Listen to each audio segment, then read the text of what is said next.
Viral aksi pria siram rombongan TNI di Purbalingga, alih-alih marah justru berterima kasih. Tengah beredar sebuah video yang memperlihatkan pria di Purbalingga menyiram rombongan TNI yang sedang melintas. Dalam video tersebut tampak rombongan TNI yang sepertinya sedang melakukan latihan. Rombongan para TNI itu berjalan sejauh belasan kilometer dengan membawa senjata dan tas di punggungnya. Saat asik berjalan, tiba-tiba rombongan TNI itu disiram menggunakan selang oleh seorang warga laki-laki yang sedang berdiri di pinggir jalan. Sama sekali tak marah, para rombongan TNI itu justru tampak memanfaatkan air yang disiramkan untuk minum dan membasahi tubuh yang kepanasan. Aksi pria tersebut kemudian viral di TikTok usai diunggah oleh akun @japra_84, Minggu, tanggal 17 Desember tahun 2023.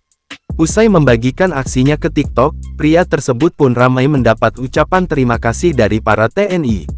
Rupanya sebelum menyiram air, pria tersebut telah terlebih dahulu diminta oleh komandan rombongan TNI tersebut.